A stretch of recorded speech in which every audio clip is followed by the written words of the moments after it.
카네이션 그 꽃말이 있는데 당신의 사랑을 믿습니다. 건강을 비는 사랑 이렇게 되어 있더라고요. 우리 연세 많으신 성모님들 건강하시기 바랍니다. 건강하시기 바랍니다. 건강하셔야 되고요.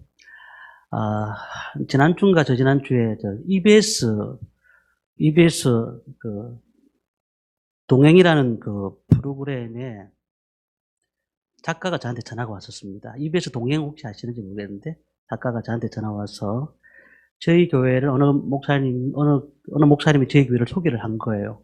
소개를 해서 이 프로그램에 우리 아이들을 좀 보내고 싶다고 그래서 얘기를 하더라고요. 근데 제가 고민을 좀 하다가 아직까지는 시기상조인데 제가 준비가 되면 아이들을 내가 좀 알고 그럼 TV에다가 보낼 수 있도록 그때 이제 PD가 와서 얘기를 하겠다고 그렇게 말을 했습니다.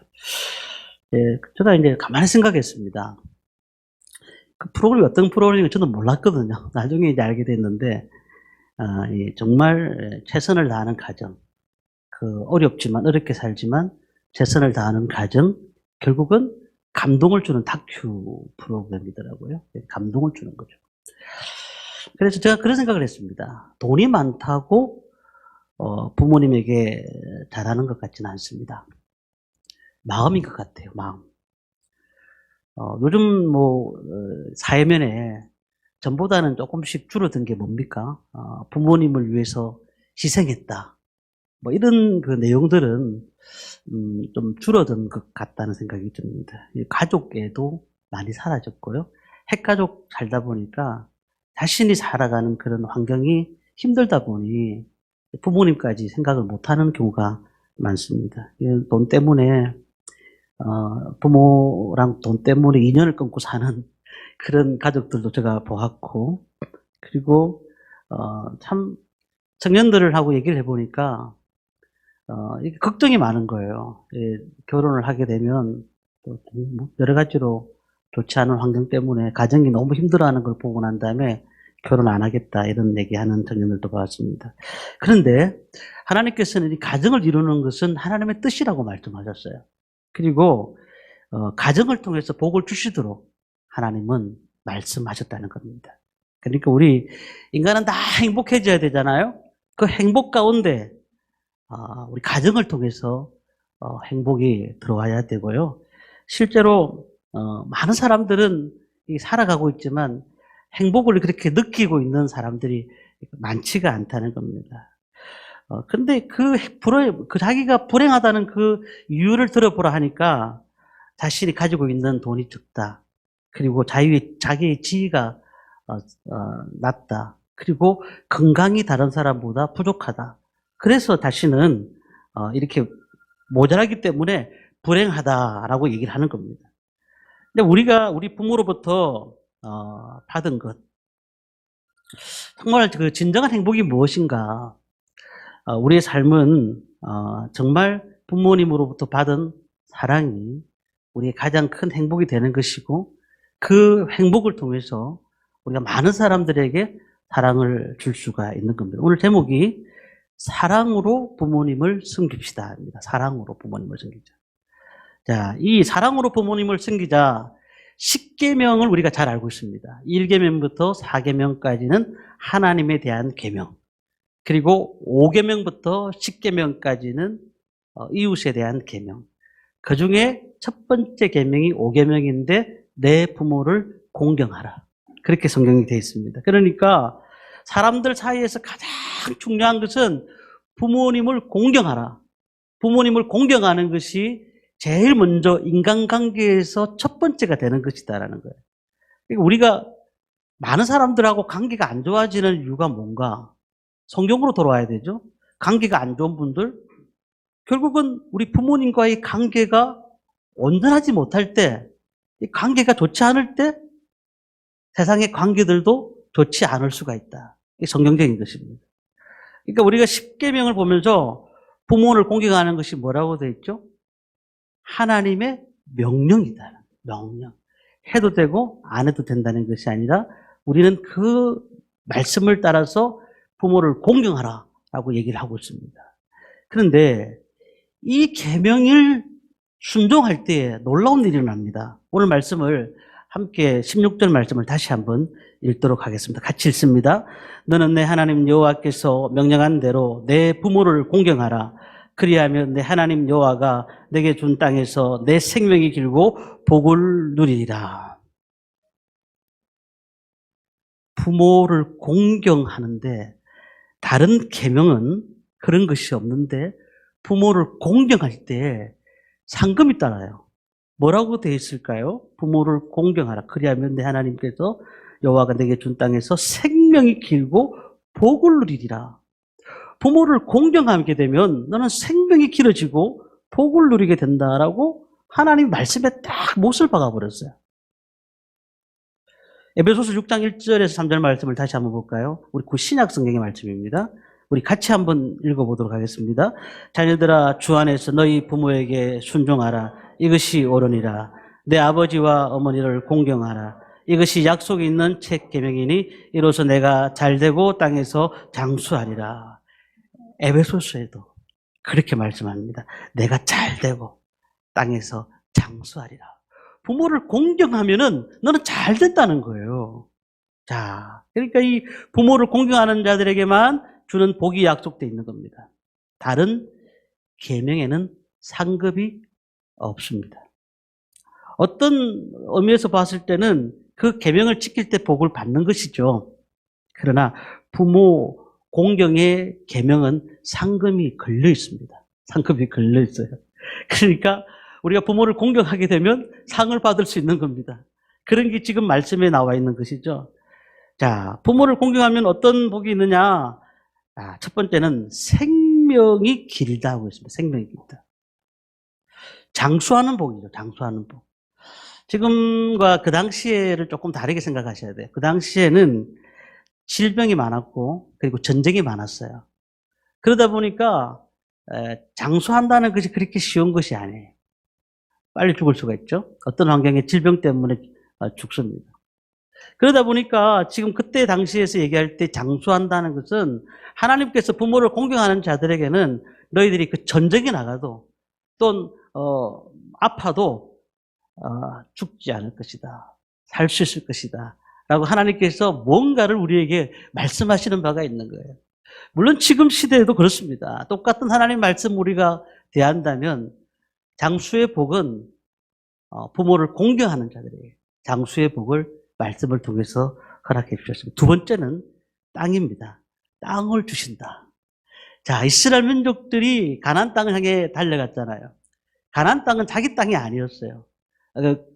광야 생활은 가나안 땅에 들어갔을 때 자기 땅이었습니다. 그렇다면 이 가나안 땅에서 무엇을 했을까요? 짐승을 기르고 양을 치기 위해서는 자기 땅이 필요했던 것입니다. 그래서 한 평의 땅도 그냥 두지 않으시고 싸워라라고 말씀하셨거든요. 그 땅을 주시겠다. 부모를 공경하는 자들에게 그 땅을 너희들이 목축을 할 수 있도록 농사를 지을 수 있는 땅을 주겠다. 지금의 땅은 투기하는 땅이 되고 필요하면 또 사용하는 땅이 되지만 그때 당시에는 정말 유업이거든요. 기업이거든요. 그 땅을 너희에게 주겠다. 쉽게 말하면 생명과 삶의 터전을 너희에게 주겠다라는 거예요. 부모를 공경하는 사람들은. 이스라엘 백성들이 애굽에서 430년 동안 머물렀습니다. 그런데 자기 땅은 하나도 없었잖아요. 그 땅에서 복을 누리라. 가나안 땅에 들어가면 너희들은 복을 누린다. 얼마나 하나님 은혜를 주시겠습니까? 그 상급이 얼마나 놀랍습니까? 세 번째는 복을 받는다는 거예요. 복을 받는 거예요. 부모를 공경하는 자들은 복을 약속하셨습니다. 여기서 말하는 것은 영적인 복, 그 다음에 물질적인 복, 일반 섭리에서 받는 복 다 포함되는 겁니다. 많은 사람들은 하나님 없이도 살 수 있다, 복을 받을 수 있다라고 생각하는 사람이 있습니다. 그러나 하나님께서 축복의 문을 열면은 닫으시면은 열 사람이 없고 여시면은 닫을 사람이 없는 게 성경 말씀이에요. 그러니까 다시 말하면 이 복은 하나님께서 주시는 복이 있는 거예요. 하늘로서 오는 신령한 복, 땅에 기름진 복, 하나님께서 주시는 복이라는 거예요. 그러니 여기서 부모를 공경하는 자들에게 이러한 복을 주시겠다고 약속하셨다는 겁니다. 저는 어떤 분을 봤습니다. 이제 그 명절이 됐는데 부모님하고 관계가 안 좋아가지고 명절에 찾아가지 않는 거예요. 근데 그런 분들을 오늘 이 말씀을 대입시키면 어떠는 줄 아십니까? 성경은 너희들이 인생 살아가는데 그러면 복이 안 된다. 딱 그렇게 말씀하시는 거예요. 너희들 부모님하고 관계가 부모님이 뭐 문제가 있어도 너희들이 부모님 관계가 안 좋으면 복이 안 된다. 그런 말씀과 같은 것이라는 거예요. 그러니까 하나님께서 왜 그 신명기 5장 16절의 말씀을 통해서 상급을 거셨을까요? 부모를 공경해라. 상급을 거신 이유가 뭘까요? 그럼 너희들이 잘 되기를 바라면 부모를 공경해야 된다. 그것이 하나님의 뜻이라는 거예요. 하나님의 뜻. 우리 환경이 참 부족할 때가 많습니다. 물질적인 것들이라든지 또 여러 가지 어려움들이 많습니다. 그럴지라도 우리는 부모를 공경하는 성도들이 되셔야 됩니다. 이게 성경적인 원리입니다. 우리 사람들이 만들어낸 것이 아니라 성경적인 원리라는 거예요. 자, 그러면은 부모를 공경한다는 것이 무엇을 의미하는 것일까? 이 부모를 공경한다는 말은 히브리어로 가베드라는 뜻입니다. 가베드. 이게 무겁다는 거예요. 무겁다. 무겁다는 뜻이에요. 하나님께서 자녀가 부모님을 어떻게 공경해야 되느냐 하면 깊은 존경심, 두려움, 따뜻한 사랑으로 부모님을 섬기라. 무겁다는 거예요. 그냥 가벼운 것이 아니에요. 섬겨도 되고 안 해도 되는 그런 게 아니라 무겁게 생각해야 된다. 무겁게. 부모를 존중해야 됩니다. 그리고 중요한 분으로 우리 인생 가운데 중요한 분으로 여겨라는 겁니다. 우리 부모는 사회의 지위가 높을 수도 있고 낮을 수도 있습니다. 그리고 인생 가운데 너무 힘든 삶을 살았기 때문에 어려움을 당할 수도 있습니다. 아플 수도 있습니다. 그러나 중요한 분으로 여기라라고 말씀을 하고 있습니다. 제가 우리 교회 청년들도 있고 그 전에 제가 청년들 사역을 하면서 많은 청년들을 대하면서 부모의 사랑을 받지 못한 청년들을 많이 대했습니다. 그런데 부모의 사랑을 받지 못했는데 두 종류가 있습니다. 한 종류의 청년들은 그래도 부모님을 사랑하는 거예요. 부모님을 사랑하는 거예요. 그런데 한 종류의 청년은 부모를 사랑하기는커녕 아예 찾지도 않습니다. 찾지도 않아요. 제가 어떤 청년 얘기를 한번 전에 말씀드렸지만 그 청년 아직까지 기억이 나는 청년입니다. 제가 한 10년 동안 그 청년 따라다니면서 도왔는데 그 청년 아직 그게 쉽지가 않더라고요. 왜 그 상처를 받았느냐 하면 중학교 때 엄마 아빠가 이제 싸운 거예요. 싸워가지고 이제 엄마가 술을 한 잔 드시고 오신 겁니다. 그리고 그 아파트에 다 죽겠다고, 다 죽어야 되겠다고. 그리고 불을 방마다 다 내는 거예요. 근데 그 아이가 그때 중학교 1학년 때였어요. 중학교 1학년 때인데 엄마가 자기에게 불 내는 모습을 자기가 직접 본 거예요. 그러니까 야는 당연히 살았죠. 막 뛰쳐가면서 살아갔는데 근데 걔는 그게 엄청난 상처가 된 거예요. 엄청난 상처. 그러니까 부모는 믿을 수가 없고 어른들은 다 믿을 수가 없다는 거예요. 용서가 안 된다는 거예요. 제가 몇 번 얘기했습니다. 예수님의 사랑으로 용서해야 되는데 예수님이고 뭐고 잘 모르겠다는 거예요. 그냥 용서 안 된다는 거예요. 어떻게 나를 죽이려고 했던 부모를 내가 사랑할 수가 있냐고. 안 된다고. 그러면서 평생 자기는 뭐 하고 있습니까? 밖에 다니면서 도백하고 다니고 그냥 그렇게 살고 있는 거예요. 우리가 부모를 존중히 여기는 것은 부모가 가진 장점 때문에 존중히 여기는 것이 아닙니다. 그분이 나의 부모라는 것 때문에 그 하나 때문에 나는 부모님을 공경하는 것입니다. 내가 부모의 살과 피를 받아서 태어난 사람이기 때문에 나는 그 부모를 공경하는 것입니다. 이것이 하나님께서 창조하신 창조의 질서가 되는 것입니다. 성경은 자식이 잘못했을 때는 매를 들었으라도 자식을 바로 잡아라고 하지 않습니까? 근데 부모가 잘못 우리에게 가르쳤어요. 만약에 그렇게 하더라도 성경에는 어디에서도 부모를 징계하라고 말하지는 않거든요. 그런 성경은 없더라는 겁니다. 부모는 어떠한 경우에서도 자식 입장에서는 존중받아야 될 대상이라는 겁니다. 그래서 스위스의 20세기 대표적인 신학자 칼 바르트는 이런 얘기했습니다. 부모는 하나님의 대표자요, 하나님의 유일한 대리자이다. 하나님한테 잘한다고 하면서 부모한테 못하는 것은 아니라는 거예요. 그러니까 부모한테 잘하는 사람이 하나님 앞에도 잘하는 거예요. 우리가 이 사실을 잘 기억해야 되는 겁니다. 신명기 27장 16절 보니까 이렇게 말씀합니다. 그의 부모를 경률이 여기는 자는 저주를 받을 것이라 할 것이요 모든 백성은 아멘 할지니라. 경불이라는 말이 가볍게 다룬다는 거예요. 그리고 하나 더 뜻이 있습니다. 명예를 손상시킨다. 부모가 지금까지 걸어왔던 길에 명예를 손상시키고 가볍게 다룬다는 것이 경홀하다는 겁니다. 우리가 하나님 앞에 관계가 어떻습니까? 오늘도 예배를 참석하셨습니다. 그런데 예배는 참석했는데 하나님을 알고 싶은 마음은 없어요. 그거는 사실 우리가 하나님 앞에 바로 서는 것은 아니거든요. 똑같은 거예요. 생명의 근원을 가볍게 여기게 되면은 어떻게 됩니까? 하나님이 우리에게 부모님을 주셨잖아요. 가볍게 여기면 그 권위를 무시하는 것이 되는 겁니다.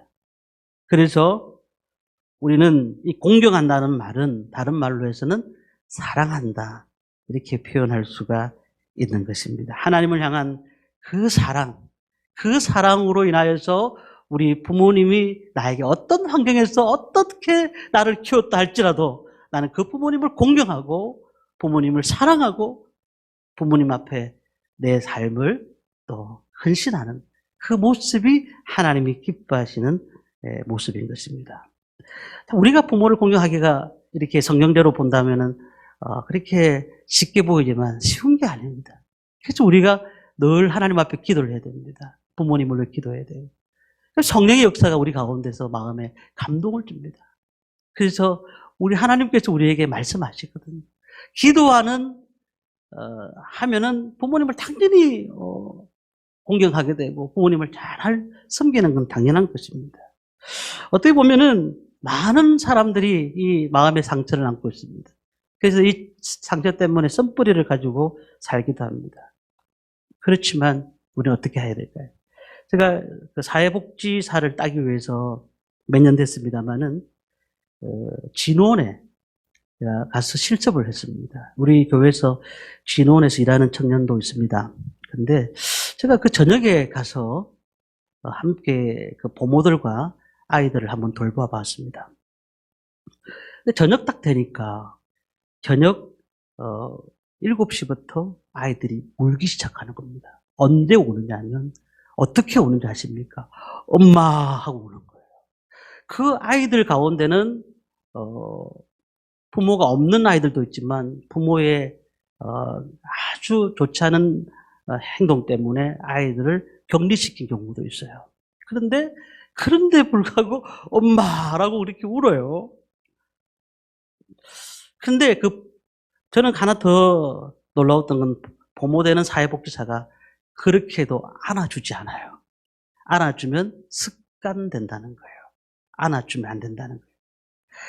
저는 참 이곳에서 양육받는 아이들이 나중에 크면 부모와 그 연락을 끊을 수도 있습니다. 상처가 아물지 않고 그 속에서 계속 살아가고 있는 것 아니겠습니까? 그럴지라도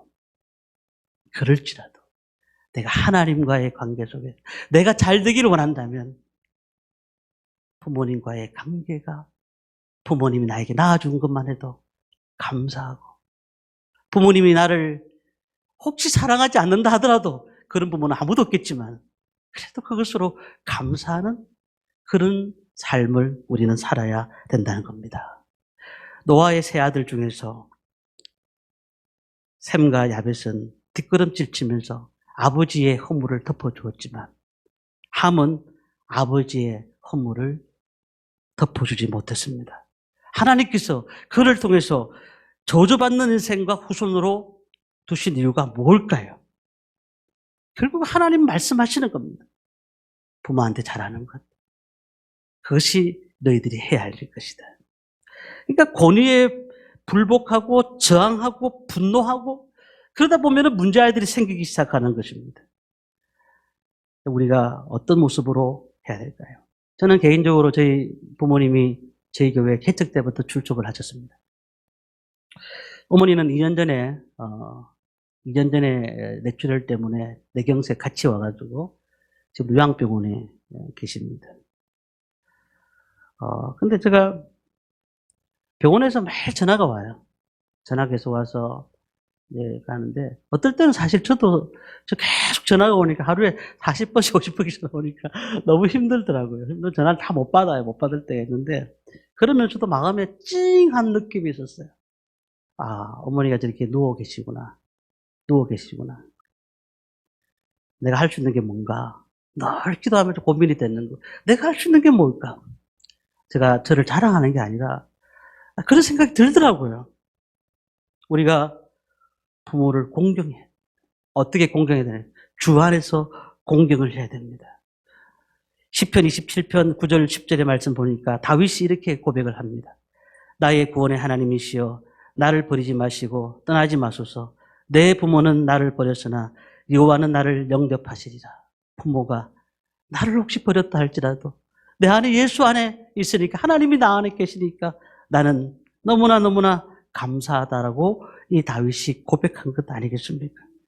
오늘 우리는 오늘 말씀을 통해서 그렇게 생각하시면 좋겠습니다. 혹시 믿지 않는 부모님이 아주 계신다면은 육신적으로 용돈도 드리시고 잘해드려야 됩니다. 그러나 무엇보다도 더 중요한 것은 믿지 않는 부모님 전도하셔야 됩니다.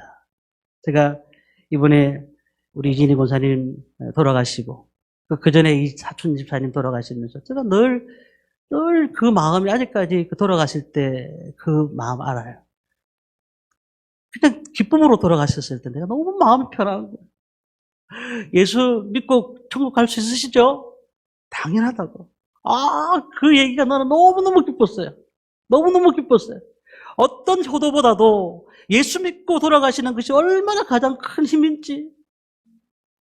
그러니 우리 성도님들 용돈 많이 드리는 것도 중요하고 다 중요하지만 예수 믿으라고. 예수 믿고 구원받으라고. 그리고 돌아가실 때 힘들게 돌아가시는 게 아니고 기쁜 얼굴로 하나님이 주신 은혜로 돌아가시길 바랍니다. 이것이 우리가 부모님 앞에 또 해야 될 일이라고 생각이 듭니다. 오늘 우리는 부모를 공경하라 이렇게 말을 하면은 정말로 주님 앞에서 온전히 주 안에서 공경하는 그런 삶을 살아야 됩니다. 요즘 보십시오. 참으로 말세 때 어떤 일이 있습니까? 부모를 거역하는 일이 있어요. 말세 때 일어나는 일이 뭐예요? 자기를 사랑하고 자랑하고 교만하고 비방하며 부모를 거역하고 감사하지 못하고 이렇게 말씀하고 있거든요. 마지막 때는 자기 혼자 살아가는 거예요. 그렇게 살아가서는 절대로 하나님 앞에 복 못 받습니다. 복 받으려고 하면 지금 살아계신 부모님한테 잘 하시기 바랍니다. 그리고 또 혹시 부모님이 돌아가신 분들이 있다면 우리 젊은 청년들은 우리 부모님 되는 우리 성도님들 어르신들한테 잘 하시기 바랍니다. 그 부모님 같이 여기시고 잘 따르시고 순종하시고 기도하시고 그리고 또 필요한 것들이 있으면 마음껏 또 식사도 대접해드리고 그런 우리 청년들이 되었으면 좋겠습니다. 말씀을 마칩니다. 자녀를 향한 부모의 사랑은 얼마나 큰지 모릅니다. 제가 오늘 말씀을 들어서 간단하게 말씀을 드렸습니다만은 정말 우리는 하나님 앞에 온전히 있어야 됩니다. 저는 저희 아버님, 어머님이 다 살아계시는데 우리 집 사람이 장인어른이 되시는 분이 제가 결혼하기 전에 돌아가셨어요. 그래서 저는 아버지, 어머니가 살아계시기 때문에 그 느낌을 잘 몰랐는데 이 집 사람이 그러는 거예요. 아버지 돌아가신 그 마음을 자기는 알고 있다고 근데 나는 모른다 그러는 거예요. 저는 몰라요. 아직까지는. 다 두 분 다 살아계시니까. 근데 살아계신 것도 감사한 거예요. 얼마나 감사한지. 만약에 이제 우리가 부모님을 모실 사람이 없다고 하면은 이제 그런 똑같은 동년배의 분들을 잘 섬기셔야 되고 그리고 또한 우리 자녀들에게도 잘 부모 섬기는 방법을 잘 가르쳐야 되고 그럼으로써 부모를 공경함으로써 하나님의 복을 누리는 우리 모든 성도님들 되시기를 주님의 이름으로 축원합니다.